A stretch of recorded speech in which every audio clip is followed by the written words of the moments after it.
Hola, muy buenos días.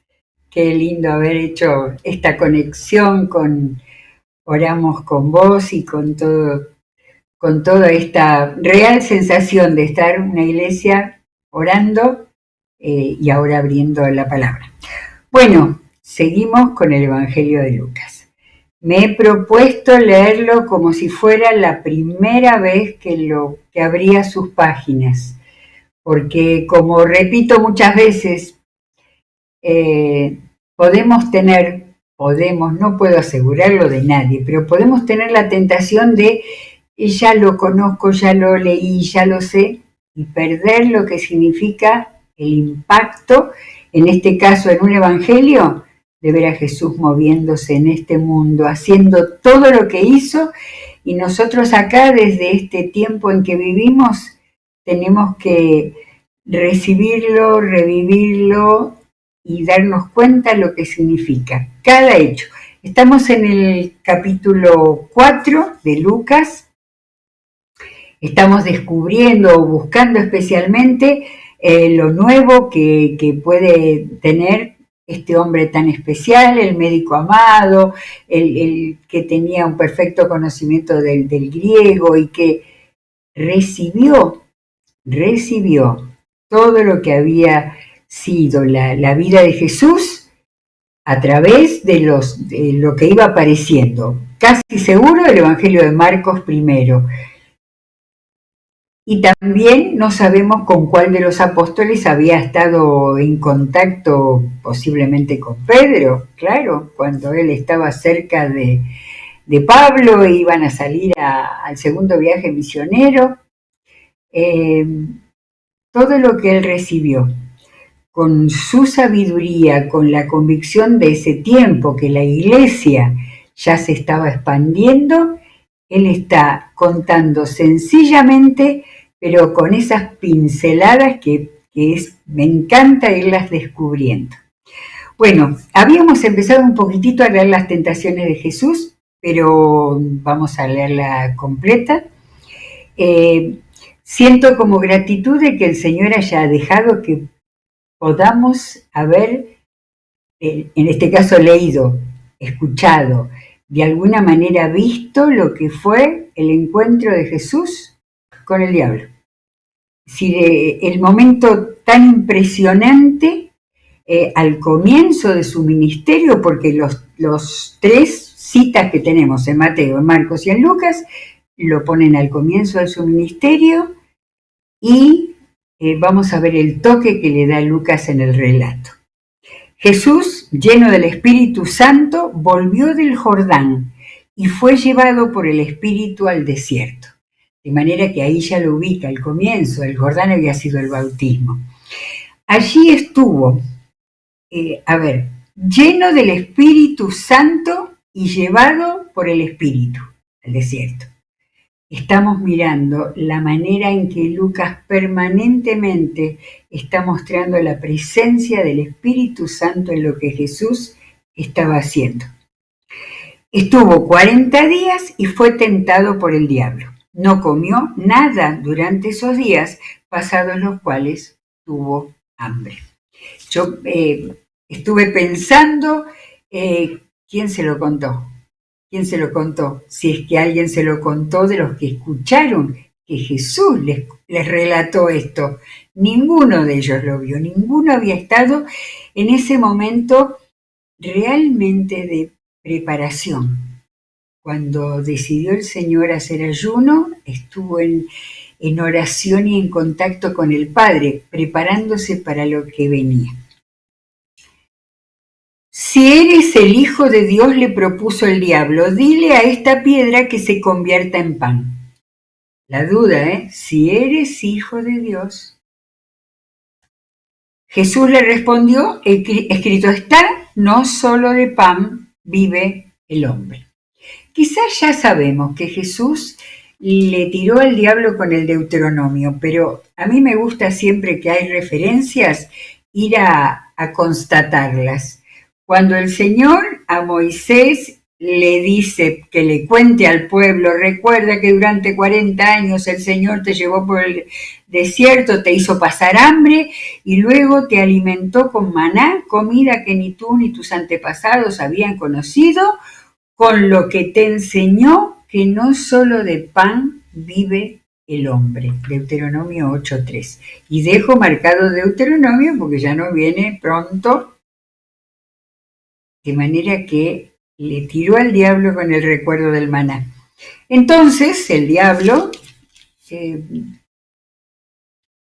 esta situación de Jesús no es un manual sobre el comportamiento de Satanás, pero hay muchas cosas como para darnos cuenta.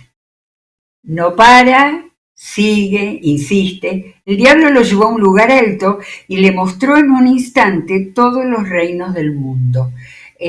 Había algunas colinas, algunas montañas por ahí, no hay indicación. Ahora, ¿de qué manera le mostró todos los reinos del mundo? Le dijo, sobre estos reinos y todo su esplendor te daré la autoridad, porque a mí me ha sido entregada y puedo dársela a quien yo quiera. Así que si me adoras, todo será tuyo. Esto es impresionante de qué manera el diablo siente que tiene todos los reinos del mundo y que tiene autoridad. Y Jesús le contestó. A ver, ¿dónde estamos? Vamos para atrás. Deuteronomio 6:13. 6:13. Bueno, leo lo que nos cuenta Lucas. Jesús le contestó, escrito está, adora al Señor tu Dios y sírvele solamente a Él. 8, tenemos 8:3. A ver, 8:3. No, me fui a la otra cita. 6:13, perdón, 6:13. Sigue Dios dándole letra a Moisés para que enseñe al pueblo, teme al Señor tu Dios, sírvele solamente a Él y jura solo en su nombre. Y después dice, no sigas a otros dioses y todo lo que Dios le dio a Moisés. El diablo sigue. El diablo lo llevó luego a Jerusalén e hizo que se pusiera de pie en la parte más alta del templo. Y le dijo, si eres hijo de Dios, tírate de aquí. Pues escrito está, y acá el diablo muestra cómo conoce la Biblia, ordenará que sus ángeles te cuiden, te sostendrán en sus manos para que no tropieces con piedra alguna. Y creo que muchos reconocemos, ¿no? El Salmo 91 le dijo, no se lo dijo exactamente, porque la cita esa es, a ver, estoy mirando, ordenará, dice el Salmo, ordenará que sus ángeles te cuiden en todos tus caminos, con sus propias manos te levantarán para que no tropieces con piedra alguna. Así que lo sabe más o menos, pero el diablo conoce las escrituras. No es ningún dato superficial, es muy importante, pues hasta puede intentar hacernos caer con una cita bíblica. Jesús le dijo, también está escrito, no pongas a prueba al Señor tu Dios. Le replicó Jesús. Interesante es que si movemos las hojas y vemos el relato de Mateo, Mateo lo contó en distinto orden, o sea que Mateo lo habrá escuchado de Jesús. Mateo al final dice, vete Satanás, porque escrito está, adora al Señor tu Dios y sírvele solamente a Él. Me gusta también, Jesús tenía mucho más poder de echarlo fuera, pero acá Lucas no lo puso. Y termina Lucas el relato diciendo, así que el diablo, habiendo agotado todo recurso de tentación, lo dejó hasta otra oportunidad. Qué tremendo esa frase si la dejamos pasar sin verla. Primero dice que agotó todo recurso. Y me acordé de la cita famosísima de Hebreos, ¿no? Donde es en Hebreo dice, porque no tenemos, Hebreos 4:15, no tenemos un sumo sacerdote incapaz de compadecerse de nuestras debilidades, sino uno que ha sido tentado en todo de la misma manera que nosotros, aunque sin pecado. De manera que todo este combo, ¿eh? Y hay otra cosa más, lo dejó hasta otra oportunidad. ¿Cómo? ¿Cuándo? ¿De qué? ¿Sabemos algo de cuándo? ¿Qué pasó en Getsemaní? Cuando Jesús sufrió esa angustia, esa era una tentación a su humanidad, y gotas gotas como de sangre. De manera que el diablo estuvo todo el tiempo pendiente de lo que el Hijo de Dios estaba haciendo en la tierra. Y miren lo mal que le fue. 4:14. Jesús regresó a Galilea, atención Lucas, en el poder del Espíritu, y se extendió su fama por toda aquella región. Enseñaba en las sinagogas y todos lo admiraban. Los estudiosos dicen que debe haber pasado un año. Ya Jesús estaba en plena misión. Se extendió su fama, enseñaba en las sinagogas y todos lo admiraban. Estaba en plena popularidad. Fue a Nazaret, donde había sido criado, se calcula que más o menos un año después, y un sábado entró en la sinagoga como era su costumbre. Se levantó para hacer la lectura y le entregaron el libro del profeta Isaías. Al desenrollarlo, o sea que le entregaron el rollo, vamos entendiendo todas las cosas de la costumbre de aquellos tiempos. Al desarrollarlo, encontró el lugar donde estaba escrito. ¿Cómo fue? ¿De casualidad le dieron el rollo de Isaías 61? ¿O Jesús mismo lo pidió? Dame ese rollo de Isaías. Porque encontró el lugar donde está escrito: el Espíritu del Señor está sobre mí, por cuanto me ha ungido para anunciar buenas nuevas a los pobres, me ha enviado a proclamar libertad a los cautivos y dar vista a los ciegos, a poner en libertad a los oprimidos, a pregonar el año del favor del Señor. Los primeros versículos de Isaías 61, capítulo para leerlo completo, con lo que va un poco más adelante, porque Jesús ya estaba usando ese texto para mostrar su propósito: sanidad y liberación. Por eso leyó proclamar libertad a los cautivos y dar vista a los ciegos, libertad a los oprimidos, sanidad y liberación. Luego enrolló el libro, se lo devolvió al ayudante y se sentó.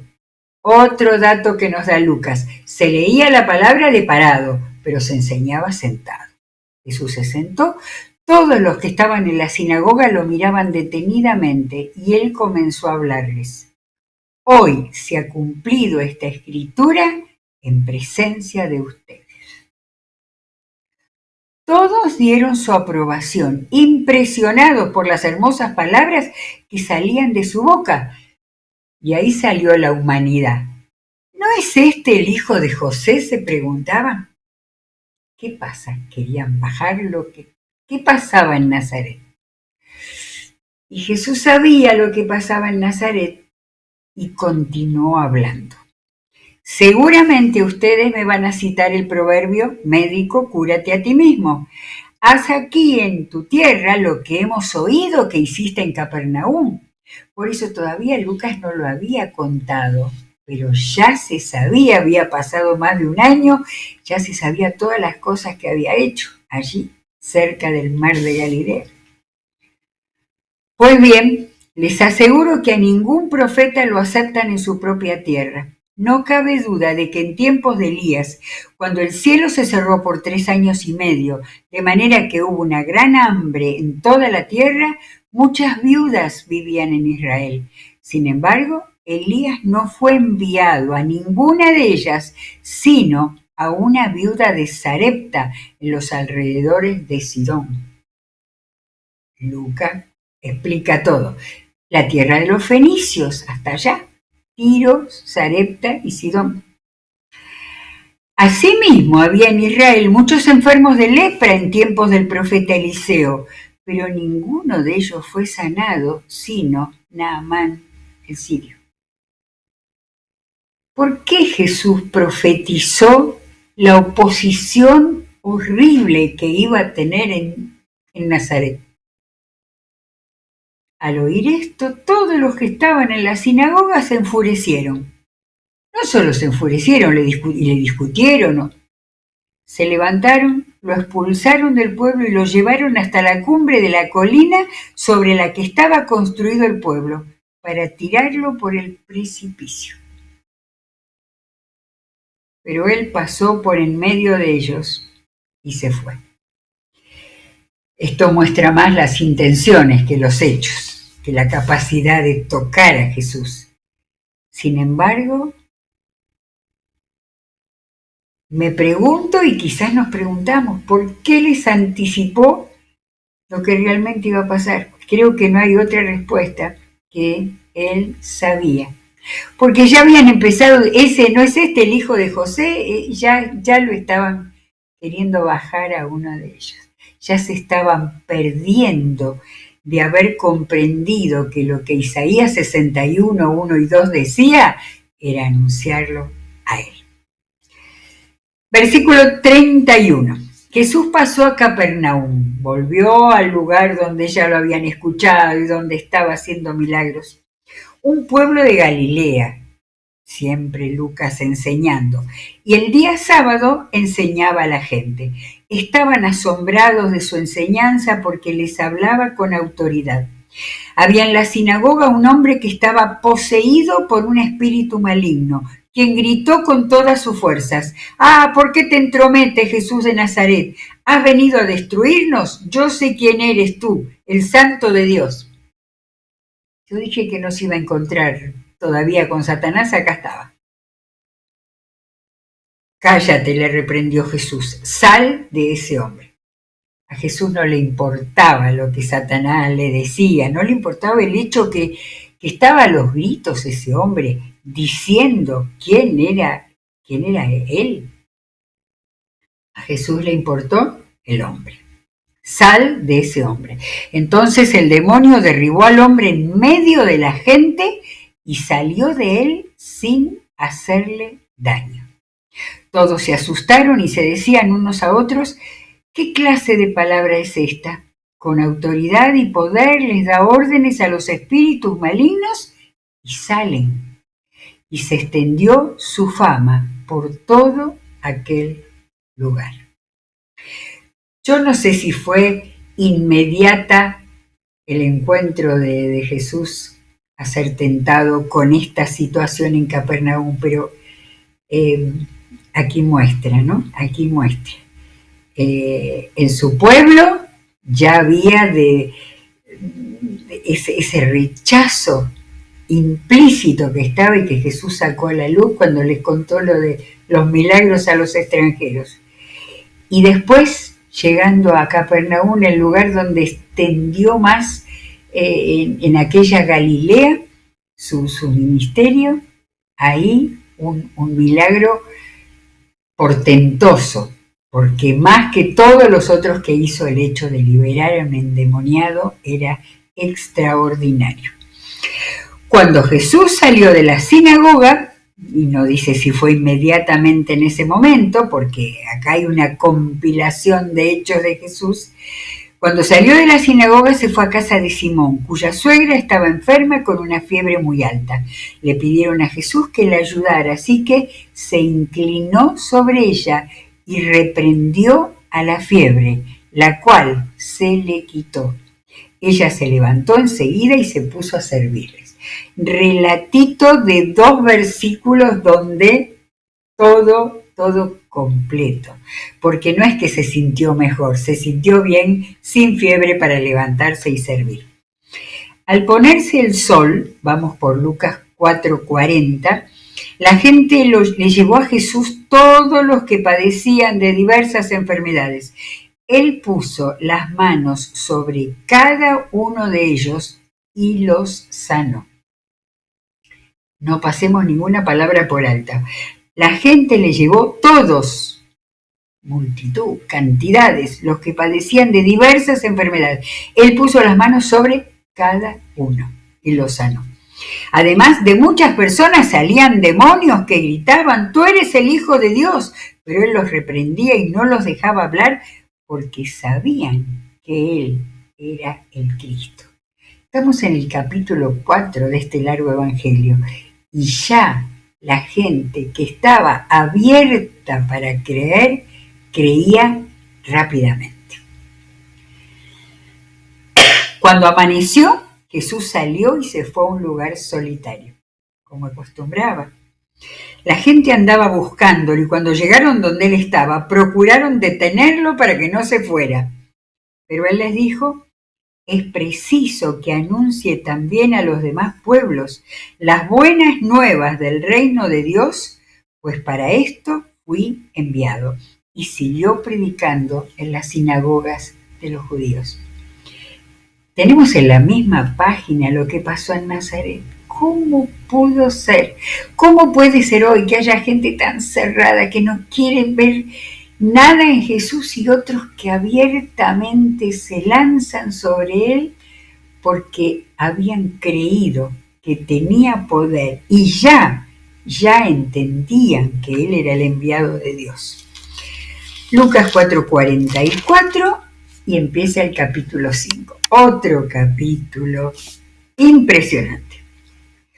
Un día, ya perdemos la conexión de cantidad de tiempo, un día estaba Jesús a orillas del lago de Genesaret, el mismo mar de Galilea. Lucas es el único, dice un comentarista, que usa la palabra lago. Los demás decían todos el mar de Galilea, o realmente el nombre era el mar de Genesaret. La gente lo apretujaba para escuchar el mensaje de Dios. Entonces vio dos barcas que los pescadores habían dejado en la playa mientras lavaban sus redes. Subió a una de las barcas que pertenecía a Simón y le pidió que la alejara un poco de la orilla. Luego se sentó y enseñaba a la gente desde la barca. Nunca le había prestado atención que se sentó, porque la gente no estaba ahí pegadito, estaba en la orilla y él un poco más alejado, pero se sentó porque ese era un indicio de que era el maestro que estaba enseñando. Cuando acabó de hablar, le dijo a Simón, lleva la barca hacia aguas más profundas y echen allí las redes para pescar. ¿Me permiten que anticipe como si me imaginara lo que Jesús iba a hacer? Jesús había predicado a multitudes. Dice que habló, enseñó a la gente. No habla de ningún milagro ahí. Pero después se dio vuelta y pensó, ahora me ocupo de Pedro. Le dijo a Simón, lleva la barca hacia aguas más profundas y echen allí las redes para pescar. Quizás Jesús pensó, les voy a regalar una pesca a estos hombres que están dejando todo para seguirme a mí. Todavía no nos habló Lucas de la elección de los apóstoles. Pedro, canchero y el hombre que sabía todo de pesca, maestro, hemos estado trabajando duro toda la noche y no hemos pescado nada, le contestó. Pero como tú me lo mandas, echaré las redes. Quiero que pensemos en Pedro. Era una locura, no tenía sentido. Jesús le estaba diciendo algo imposible. Pero ya a esta altura de la cercanía con Jesús, él había entendido que tenía que hacer lo que Jesús le indicaba. Así lo hicieron y recogieron una cantidad tan grande de peces que las redes se les rompían. Entonces llamaron por señas a sus compañeros de la otra barca para que los ayudaran. Me imagino que Juan y Jacobo Zebedeo eran. Ellos se acercaron y llenaron tanto las dos barcas que comenzaron a hundirse. Esta es la situación material, ¿no es cierto? En sus mentes correría que habían ganado lo de una semana de trabajo, de que esto era un regalo de Dios. Pero ¿qué le pasó a Pedro? Al ver esto, Simón Pedro cayó de rodillas delante de Jesús y le dijo, No le dijo: gracias, Señor, porque nos diste abundancia, gracias porque nos diste una recompensa económica por lo que estamos haciendo de seguirte y servirte. A Pedro se le cayeron las vendas en su mundo espiritual. Le dijo: apártate de mí, Señor, soy un pecador. Este es el momento de la conversión, de la real y más profunda conversión. No solo, seguramente que él había entendido la riqueza que les había entrado por esa pesca milagrosa, pero él se sintió desnudo frente a Jesús. Lo que él era, como él, sus pensamientos, sus creencias, todo. Y él le estaba diciendo: no soy nadie para que me hagas cosas a mí. No, olvidemos que le había sanado a la suegra, también. No nos dice nada lo que Jesús le contestó. A lo mejor lo miró solamente. Pero Lucas explica, humanamente explica, es que él y todos sus compañeros estaban asombrados ante la pesca que habían hecho, como también lo estaban Jacobo y Juan, hijos de Zebedeo, que eran socios de Simón. Ven que siempre Lucas mete un dato: socios, no solamente eran los amigos del barrio. Pero está la respuesta de Jesús. Jesús le contestó: no temas, desde ahora serás pescador de hombres, le dijo Jesús a Simón. Le contestó todo lo que Pedro estaba sintiendo en su interior. No sé, no lo hizo mirar para atrás, no le habló de sus pecados, no le habló de arrepentimiento. Le dio la misión y lo hizo mirar para adelante. Así que llevaron las barcas a tierra y dejándolo todo, siguieron a Jesús. 5:12. En otra ocasión, cuando Jesús estaba en un pueblo, se presentó un hombre cubierto de lepra. Al ver a Jesús, cayó rostro en tierra y le suplicó: Señor, si quieres, puedes limpiarme. Jesús extendió la mano y tocó al hombre. Yo no sé si el relato de Lucas es más, estamos encontrando detalles y no me acuerdo, está en Mateo y en Marcos también. No sé si ellos pusieron también, lo tocó. Y Lucas era un médico, le daba mucha importancia, entendía lo que significaba tocar a un leproso. Jesús nunca hablaba de más, salvo cuando hacía falta. A Pedro le agregó: no temas. A este hombre que humildemente le dijo: si quieres, Jesús le contestó: sí quiero, queda limpio. Y al instante se le quitó la lepra.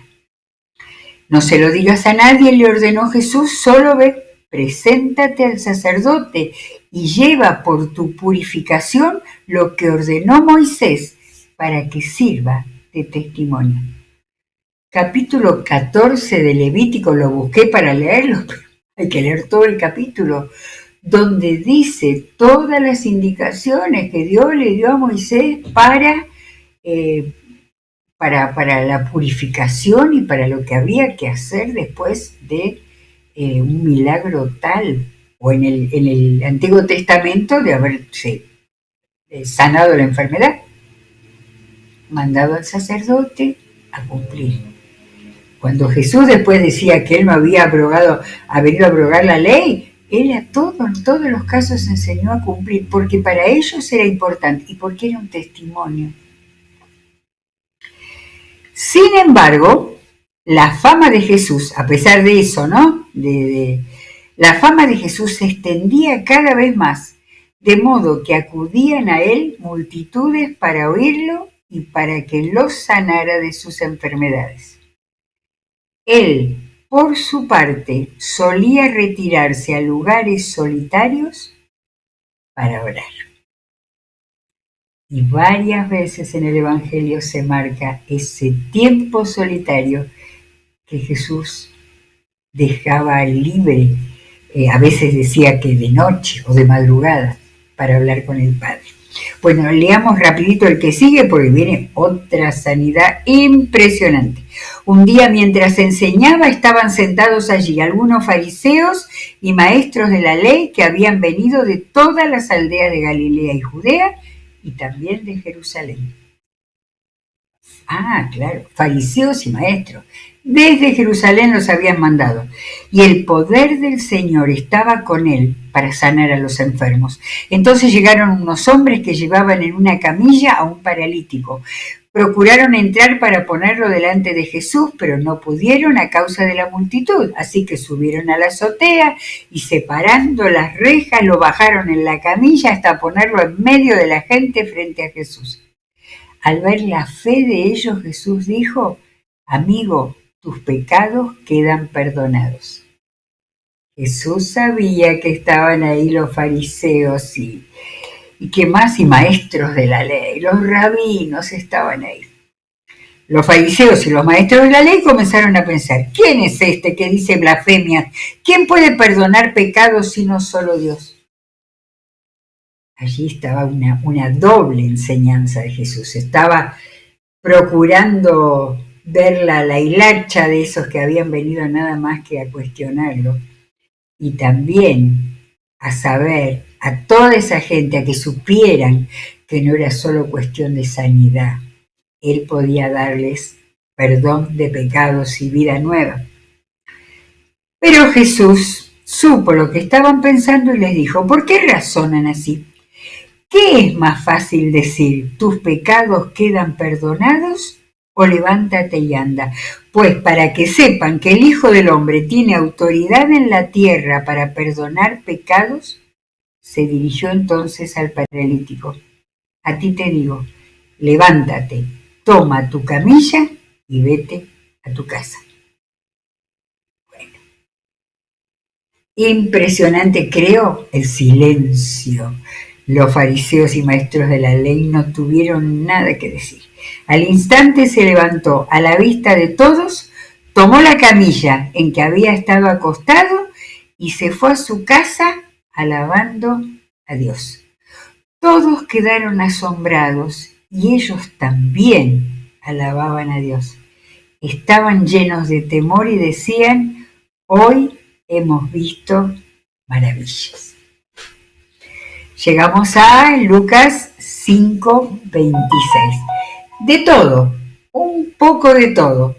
Momentos malos, ya la acusación, ya la oposición, pero milagros extraordinarios. Todos milagros muy grandes, endemoniados, leprosos, para que la gente pudiera empezar a admirarse, a escucharlo con atención y después a creer en él.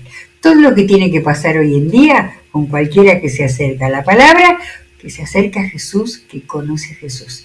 El proceso para llegar a tener la salvación en él. Mañana seguimos y viene nada más y nada menos que el llamamiento de Leví, nuestro Mateo. Seguimos disfrutando, saboreando y recibiendo la palabra. Que Dios los bendiga ricamente.